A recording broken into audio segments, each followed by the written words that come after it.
Greetings mga kababayan. Renoa sa mga oras na ito, sa mga kayo naroroon, kayo ay nasa mabuting kalagayan. Ito pong muli sa Tony Rogelio ng Batas Pinoy. Ang ating pong channel, isa pong legally public service program yung lingkod in collaboration with Integrated Bar of the Philippines, Manila Port Chapter. Ang ating pong pag-usapan sa topic nito, sa video na po ito ay may kinalaman po no sa, of course this is not really new. Siguro po baka hindi lang po 10 videos na ginawa natin dito tungkol sa usaping ito. But to give justice, no, saka nag-exert po ng effort yung sender po natin, no, subscribers po natin, followers natin, we have to give respect, no, doon sa kanyang sulat. Ito may kinalaman ah, sa bibili siya ng property at ang may pirma lang daw ay yung buyer. Wala daw pong pirma si buyer, no? Okay lang ba na ang may pirma doon sa deed of sale ay si seller lang? Okay. So, tulad ng nabanggit natin, no, noon, yung mga ganitong situation, uh, often results to some inconvenience, no, at saka disappointment, okay? Ito yung sabi kasi niya, yung sender po natin ay si William Miligrito, 499. Sabi niya, "Good day, attorney. Ask ko lang po kung okay lang po ba na kahit walang pirma yung buyer pagpagawa po ng deed of sale dahil nasa ibang bansa ang bumili." Alright. So, ganito yon.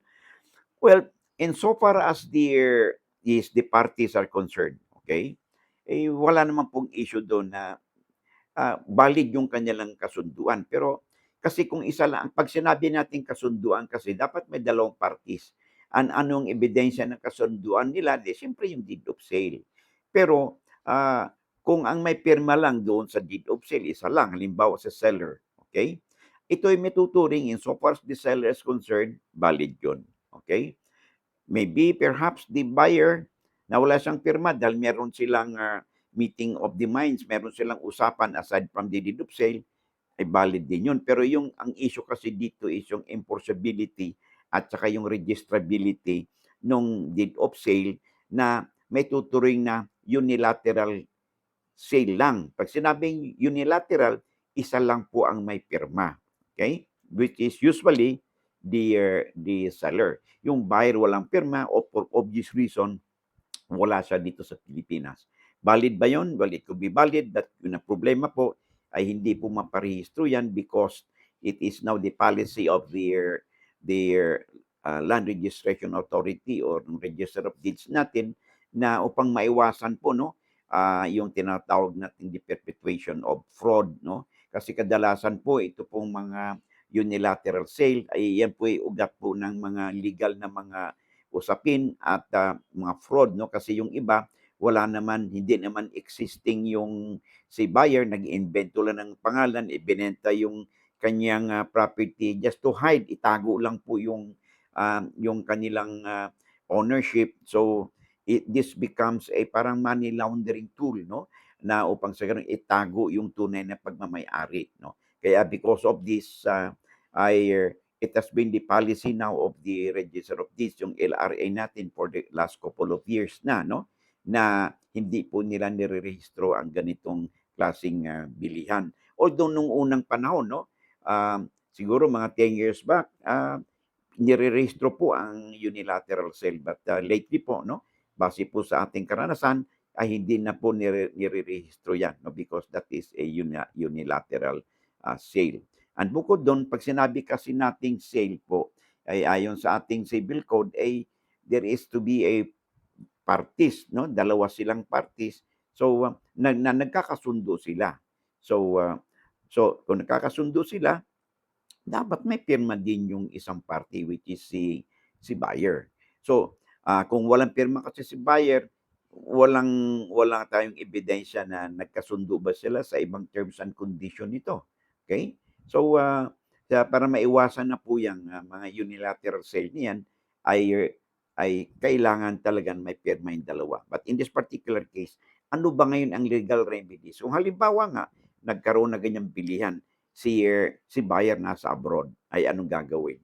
Meron pa bang remedy? Meron po. Ang gagawin po ninyo, kung si seller nasa Pilipinas, okay, pirmahan po niya yan. Assuming na sigurado na si buyer na okay yung property na yan, yung seller legit, yung property legit yan, nag-exercise na ng iba yung pag-iingat, due diligence, walang problema, walang squatter, walang informal settlers, hindi binabaha, walang kaso yung lupa, walang adverse claim. Assuming na ganun na, ang gagawin po ay kung seller lang yung may pirma, pwede naman po pumirma yung seller dito sa Pilipinas, pumunta sa notary public at ipanotarize na yung kanyang pirma, ang kanyang lagda, together with his witness or witnesses. Pag nanotaryo na po ito, ipadala po sa inyo kung saan man kayo sa abroad by courier, no? And then pag natanggap ninyo yung deed of sale na notarized galing sa Pilipinas, may pirma ni seller, pumunta po kayo sa ating Philippine Consulate kung saan kayo nandun at may Philippine Consulate tayo diyan at humarap po kayo sa Philippine Consulate, pipirma na din naman po kayo doon sa harapan ng consular official, kayo yung si buyer at meron kayong testigo at ipanotaryo po ninyo sa kanila. And that way, dalawa na po ang may pirma ngayon, si seller at saka si buyer. And that deed of sale becomes now a bilateral document sale and therefore that is now registrable and a public instrument na kilalanin po yan, i-register po yan ng ating Register of Deeds. Another option is kung halimbawa yung notarized deed of sale no galing Pilipinas, pina-courier doon sa OFW na nasa ibang bansa. It so happen na walang Philippine Consulate doon o kung meron man napakalayo, tatravel ka pa ng 10 oras o lilipad ka pa ng eroplano bago ka makarating doon sa Philippine Consulate, pwede naman din yun na ipanotaryo ninyo yan sa notary public ng bansa na hindi na kailangan pa ang pumunta doon sa Philippine Consulate. Kung ang bansang kung saan kayo naroroon, tulad ng Pilipinas, ay kasapi po sila doon sa Apostille Geneva Convention Treaty na kung saan ang bansa nito, kabilang ng Pilipinas, ay kinikilala nila ang notary public ng ibang bansa, no?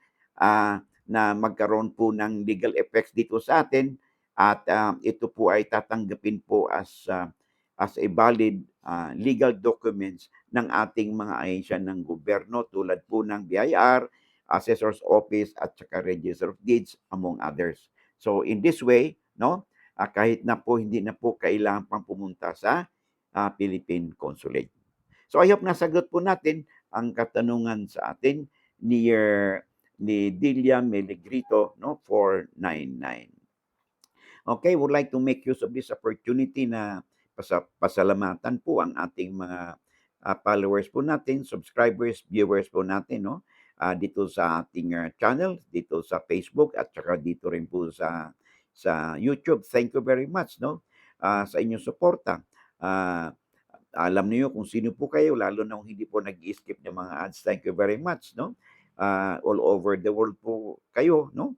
Merong sa Germany, merong sa USA, meron sa West Coast of USA, may sa Chicago, Illinois, meron din dito sa Canada, sa Quebec, sa Toronto, and Montreal, no? At saka sa Paris, no? Sa France. Marami po sa Germany. Thank you very much. At saka of course, dito sa ating bansa, no? Sa iba't ibang panig po kayo ng ating bansa. Maraming salamat sa iyong walang sawa ninyong pagsubaybay sa ating channel. And sa mga hindi pa po subscribers, followers, no? If you find our videos interesting and informative, ay pwede bang humirit sa inyo na pakiclick po ang subscribe, follow, shares, and like po, no? Buttons po natin upang sa ganun po mahuli po tayo ng algorithm ng YouTube at saka Facebook at mapalawig pa natin ang ating reach, no? At marami po tayong mga kabayan na mahagip pa natin. They could be your friends, your family, your relatives, no? Or your kapitbahay or your acquaintances upang sila din ay may mapulot sa mga pinag-uusapan natin. Sabi natin lagi ay lamang na ang may alam sa batas. I hope to see you again, no, in the next video po natin. O for those kapapasok pala, pakiclick po ang notification bell upang sa ganun ay meron kayong matatanggap na na notice na kung may update po tayo at wala po kayong mamimiss ng mga episode. Hanggang dito lang muna tayo. Thank you very much. See you in the next video. Bye-bye.